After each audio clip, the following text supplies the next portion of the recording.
ಎಲ್ಲಿ ಅನೇಕ ಶವಗಳು, ಕಳೆಬರಗಳು, ಅತ್ಯಾಚಾರ, ಕೊಲೆ ಮಾಡಿದ ಪ್ರಕರಣಕ್ಕೆ ಸಂಬಂಧಂತಹ ಅಸ್ಥಿಪಂಜರಗಳು ಸಿಕ್ಕಿದೆ. ಅದನ್ನು ವರದಿ ಮಾಡೋಕ್ಕೆ ಹೋದಂತಹ SIT ಇಂದ ಕಾರ್ಯಾಚರಣೆ ಆಗ್ತಾ ಇದೆ. ಅದನ್ನು ವರದಿ ಮಾಡೋದಕ್ಕೆ ಹೋದಂತಹ 3 ಜನ ಪ್ರಮುಖ ಮಾಧ್ಯಮದವರ ಮೇಲೆ, ಅದು ಕೂಡ್ಲಾ ರಾಂಪೇಜ್ ಅಭಿ ಅವ್ರ ಮೇಲೆ, ಯುನೈಟೆಡ್ ಮೀಡಿಯಾ ಅಭಿ ಅವ್ರ ಮೇಲೆ, ಸಂಚಾರಿ ಸ್ಟುಡಿಯೋ ಸಂತೋಷ್ ಅವ್ರ ಮೇಲೆ ಗಂಭೀರವಾಗಿ ಹಲ್ಲೆಯನ್ನು ಮಾಡಿದ್ದಾರೆ. ನಕಲಿ ದೇವಮಾನವವನ್ನು ಸಾಕಿದಂತಹ ರೌಡಿಗಳು. ಅದರಲ್ಲಿ ಆರಿಗ ಅಂಥೇಳಿ, ಆ ಆರಿಗ ಅನ್ನೋನ ಮನೆ ಹತ್ರನೇ ಡಬಲ್ ಮರ್ಡರ್ ಕೇಸ್ ಆದಾಗ ಡಾಗ್ ಸ್ಕ್ವಾಡ್ ಅವನ ಮನೆ ಮುಂದೆನೆ ಹೋಗಿ ನಿಂತಿತ್ತು. ಇವನೊಬ್ಬ ನೋಟೆಡ್ ರೌಡಿ, ಇವನೊಬ್ಬ ಸಾಕಿದಂತಹ ರೌಡಿ. ಅವನು ಹರ್ಷೇಂದ್ರ ಜೈನ್ ಆದೇಶದ ಮೇರೆಗೆ ಹೋಗಿ ಗಂಭೀರವಾಗಿ ಮಾಧ್ಯಮದವರ ಮೇಲೇನೆ ನೇರವಾಗಿ ಹಲ್ಲೆ ಮಾಡಿದ್ದಾರೆ. ಗಂಭೀರ ಗಾಯ ಆಗಿ ಅವರು ಈಗ ಆಸ್ಪತ್ರೆಯಿಂದ ಸೇರ್ಕೊಂಡಿದ್ದಾರೆ. ಕಳೆದ 15 ದಿನಗಳಿಂದ ಹೇಳ್ತಾ ಇದ್ದಾರೆ, ಜನಗಳು ಹೇಳ್ತಾ ಇದ್ದಾರೆ, ನಾವು ಹೇಳ್ತಾ ಇದ್ದೀವಿ ಪೊಲೀಸ್ ಸ್ಟೇಷನ್ಗೆ ದಯವಿಟ್ಟು ಅಂತೇಳಿ ಪೊಲೀಸ್ ಬಂದೋಬಸ್ತ್ ಮಾಡಿ ಅಂತ ಹೇಳಿದ್ರೆ ತಮಾಷೆ ನೋಡ್ಕೊಂಡು ಇಟ್ಕೊಂಡಿದ್ದಾರೆ ಧರ್ಮಸ್ಥಳ ಬೆಳ್ತಂಗಡಿ ಪೊಲೀಸರು.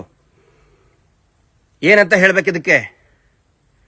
ಆ 3rd class loafer Rakesh Shetty ನಡು ರಸ್ತೆಯಲ್ಲಿ ನಿಂತ್ಕೊಂಡು ಬಂದು ಬೈತಾನೆ. ಅವನು ಬರ್ತಾನೆ ಅಂತ ಹೇಳಿದ್ರೆ ಒಂದು 50-100 ಜನ ಆ ಸಾಕಿದಂತ ರೌಡಿಗಳನ್ನ ಕರೆಸ್ತಾರೆ. ಪೊಲೀಸರು ಏನು ಮಾತಾಡಲ್ಲ. ದಕ್ಷಿಣ ಕನ್ನಡ ಜಿಲ್ಲಾ ಪೊಲೀಸ್ ವರಿಷ್ಠರು ಯಾರು ಅರುಣ್ ಕುಮಾರ್ ಸಾಹೇಬ್ರ ನಾನು ಕೇಳ್ತಾ ಇದ್ದೀನಿ. ಮೂಳೆಗಳನ್ನ ಹೊರಗಡೆ ತಂದ ತಕ್ಷಣನೇ ಅವನು ಭೀಮಾ ಅನ್ನೋನು ಓಡಿ ಹೋಗ್ತಾನೆ, ಇಂಟೆಲಿಜೆನ್ಸ್ ರಿಪೋರ್ಟ್ ಇದೆ ಅಂತ ಹೇಳಿದ್ರಲ್ಲ, ಎಲ್ಲಿ ಓಡಿ ಹೋದ? ಇದ್ರದ್ದು ಇಂಟೆಲಿಜೆನ್ಸ್ ರಿಪೋರ್ಟ್ ಬರ್ಲಿಲ್ವಾ ನಿಮಗೆ? ಓಪನ್ ಆಗಿ ನಾವು ಹೇಳ್ತಾ ಇದೀವಿ, ನೋಡಿ ಅಲ್ಲಿ ಗಲಾಟೆ ಆಗುತ್ತೆ, ಪೊಲೀಸರು ನೇಮಿಸ್ರಿ ಅಂತ ಹೇಳಿದ್ರೆ ಈಗ PSI ಹೇಳ್ತಾರೆ ಹೋಗಿ ಒಂದು ಪೊಲೀಸ್ ಸ್ಟೇಷನ್ ಕಂಪ್ಲೇಂಟ್ ಕೊಟ್ಬಿಡಿ ಅಂತ. ಪೊಲೀಸರು ಏನ್ ಮಾಡ್ತಾ ಇದ್ದಾರೆ? ಕತ್ತೆ ಕಾಯ್ತಾ ಇದ್ದಾರಾ? 12 ವರ್ಷದಿಂದ ಹಿಂದೆನೂ ಇದೇ ರೀತಿ ಮಾಡಿ ಪ್ರಕರಣವನ್ನು ಹಾಳು ಮಾಡಿದ್ದೇ ಇದೇ ದಕ್ಷಿಣ ಕನ್ನಡ ಜಿಲ್ಲಾ ಪೊಲೀಸರು. ಈಗ ಮತ್ತದನ್ನೇ ಮಾಡ್ತಾ ಇದ್ದಾರೆ. ಬಹಳ ಸ್ಪಷ್ಟವಾಗಿ ಕಾಣ್ತಾ ಇದೆ. ಇವತ್ತು ಮಧ್ಯಾಹ್ನ ಈ ಹಲ್ಲೆ ಮಾಡೋದಕ್ಕೆ ಪ್ರಮುಖ ಕಾರಣ ಅಂತ ಹೇಳಿದ್ರೆ, ಇವತ್ತು ಮಧ್ಯಾಹ್ನ ಮಾನ್ಯ ಕೋರ್ಟ್ನಲ್ಲಿ ಏನಾಗಿದೆ, ಇವರು ಏನು ಈ ನಕಲಿ ದೇವಮಾನವನ ತಮ್ಮ ಹರ್ಷೇಂದ್ರ ಜೈನ್ ತಂದಿದ್ನಲ್ಲ, ಅವನ ಮೇಲೆ ಏನು ಮಾತಾಡಬಾರದು ಅಂತ ಹೇಳಿ ಆ ಸ್ಟೇ ಸಂಪೂರ್ಣವಾಗಿ ತೆರವುಗೊಳಿಸಿದೆ. ಮಾಧ್ಯಮದವರು ಅಭಿವ್ಯಕ್ತ ಪಡಿಸಬಹುದು ಅಂತ ಹೇಳಿ ನ್ಯಾಯಾಲಯ ಆದೇಶ ಮಾಡಿದೆ. ಆ ಸಿಟ್ಟಿಟ್ಕೊಂಡು ಇವತ್ತು ನೇರವಾಗಿ ಮಾಧ್ಯಮದವ್ರನ್ನೇ ಹಲ್ಲೆ ಮಾಡಿದ್ದಾರೆ. ಇಷ್ಟೇ ಅಲ್ಲ, ಅಲ್ಲಿ ನೆರೆದಂತಹ ಅನೇಕ ಸ್ಟೇಟ್ ಚಾನೆಲ್, ನ್ಯಾಷನಲ್ ಚಾನೆಲ್, ಅಂತಾರಾಷ್ಟ್ರೀಯ ಮಟ್ಟದ ಚಾನೆಲ್ಗಳಿಗೂ ಕೂಡ ಕೆಟ್ಟದಾಗಿ ಬೈದಿದ್ದಾರೆ, ಹೊಲಸಾಗಿ ಬೈದಿದ್ದಾರೆ, ಹೊಡೆದಿದ್ದಾರೆ. ಅತ್ಯಂತ ಸ್ಪಷ್ಟವಾಗಿ ಕಾಣ್ತಾ ಇದೆ ಮಾಧ್ಯಮದವ್ರನ್ನ ಹೆದರಿಸೋ ಕೆಲಸ. ಆನಂತರ ಮೊನ್ನೆ ಅಲ್ಲಿ ಬಂದ ನಂತರ ಯಾತ್ರಾರ್ಥಿಗಳ ಮೇಲೆ ಹಲ್ಲೆ ಮಾಡಿದ್ದಾರೆ. ಸೌಜನ್ಯಾಳಿಗೆ ನ್ಯಾಯ ಸಿಗಲಿ ಅಂತ ಬಂದಂತಹ ಧರ್ಮಸ್ಥಳ ಶ್ರೀ ಕ್ಷೇತ್ರದ ಭಕ್ತಾದಿಗಳ ಮೇಲೆ ಇದೇ ರೌಡಿಗಳು, ಇದೇ ಪುಡಾರಿಗಳು ಹಲ್ಲೆ ಮಾಡಿದ್ದಾರೆ. ಪೊಲೀಸರು ಏನು ಮಾಡ್ತಾ ಇಲ್ಲ, ಸುಮ್ಮನೆ ತೆಪ್ಪಿಗೆ ಕೂತ್ಕೊಂಡಿದ್ದಾರೆ. ಅರುಣ್ ಕುಮಾರ್ ಸಾಹೇಬ್ರೆ, ನೀವು ಬರೀ ಪತ್ರಿಕಾ ಪ್ರಕಟಣೆ ಕೊಡೋದಲ್ಲ, ನಿಮ್ಮ ಮೇಲೆ ಬಹಳ ಗೌರವ ಇದೆ, ಬಹಳಷ್ಟು ನಿರೀಕ್ಷೆ ಇದೆ. ಯಾಕೆ L&O ಆರ್ಡರ್ ಮೇಂಟೈನ್ ಮಾಡ್ತಾ ಇಲ್ಲ ನೀವು? ಲಾ ಅಂಡ್ ಆರ್ಡರ್ ಎಲ್ಲಿ ಹೋಗಿದೆ ದಕ್ಷಿಣ ಕನ್ನಡ ಜಿಲ್ಲೆಯಲ್ಲಿ?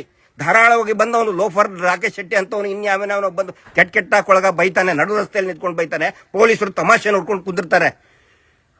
ಇನ್ನೊಂದು ಪ್ರಮುಖ ಕಾರಣ, SIT ಅವರು ಏನು ಒಂದು ಹೆಲ್ಪ್ ಲೈನ್ ಹಾಕಿದ್ದಾರೆ. ಸುಮಾರು ಜನ ಕರೆ ಮಾಡ್ತಾ ಇದ್ದಾರೆ. ನಮಗೂ ಗೊತ್ತಿದೆ, ನಮ್ಮ ಸಂಬಂಧಿಕರು ಕೂಡ ಕಾಣೆಯಾಗಿದ್ದಾರೆ. ಸುಮಾರು ಜನ ಹೇಳ್ತಾ ಇದ್ದಾರೆ, ಹೇಳ್ಕೊಂಡು ಬರ್ತಾ ಇದ್ದಾರೆ. ಅವ್ರು ಯಾರು ಕೂಡ ದೂರನ್ನ ದಾಖಲು ಮಾಡಬಾರದು ಅನ್ನೋ ಒಂದು ಕಾರಣಕ್ಕೆ ಇವತ್ತು ಹಲ್ಲೆ ಮಾಡಿದ್ದಾರೆ.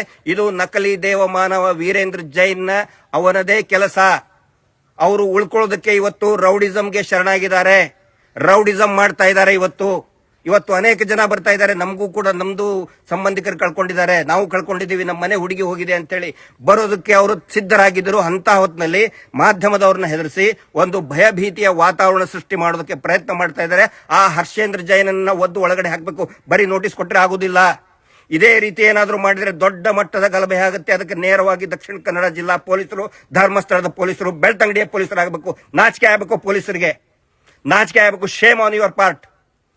ಪೊಲೀಸರು ಕೆಲಸ ಮಾಡ್ತಾ ಇಲ್ಲ, ವೀರೇಂದ್ರ ಜೈನ್ ಕೆಲಸ ಮಾಡ್ತಾ ಇದ್ದೀರಿ. ನೀವು ಮಾರ್ಕೊಂಡಿದ್ದೀರಿ, ನಿಮ್ಮ ಖಾಕಿ ಮಾರ್ಕೊಂಡಿದ್ದೀರಾ ನೀವು. ನಾಲಾಯಕಗಳು, ನಾಚಿಕೆ ಆಗಬೇಕು ನಿಮಗೆ. ಪೊಲೀಸರಿಗೆ ಥೋ ಅಂತ ಉಗಿತಿದ್ದಾರೆ ಜನರೆಲ್ಲರೂ. ಭಕ್ತಾದಿಗಳ ಮೇಲೆ ಹಲ್ಲೆ ಮಾಡಿದ್ರು ಕೂಡ ಬಾಯಿ ಮುಚ್ಕೊಂಡು ಕುಂತಿದ್ದಾರೆ ಧರ್ಮಸ್ಥಳ ಪೊಲೀಸರು. ಭಕ್ತರ ಮೇಲೆ ಹಲ್ಲೆ ಮಾಡ್ತಾ ಇದ್ದಾನೆ ಅವನು.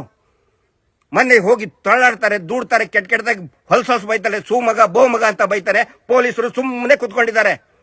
ಹೋಗ್ರಿ, ಎಲ್ಲಾದ್ರೂ ವರದಿ ಬಿಚ್ಚ ಚಪ್ಪಲಿ ತೊಳೆಯಕ್ಕೆ ಹೋಗ್ರಿ ನೀವು ಅಲ್ಲಿ. ಪೊಲೀಸರು ಎಷ್ಟೋ ಸರಿ ಹೇಳ್ಬೇಕು ನಿಮಗೆ, ಧರ್ಮಸ್ಥಳ ಪೊಲೀಸರಿಗೆ, ಬೆಳ್ತಂಗಡಿ ಪೊಲೀಸರಿಗೆ. ಅರುಣ್ ಕುಮಾರ್ ಸಾಹೇಬ್ರೆ, ನೀವು ಬರೀ ನೋಟಿಸ್ ಕೊಡೋದು, ಪತ್ರಿಕಾ ಪ್ರಕಟಣೆ ಕೊಟ್ಟರೆ ಸಾಕಾಗುದಿಲ್ಲ.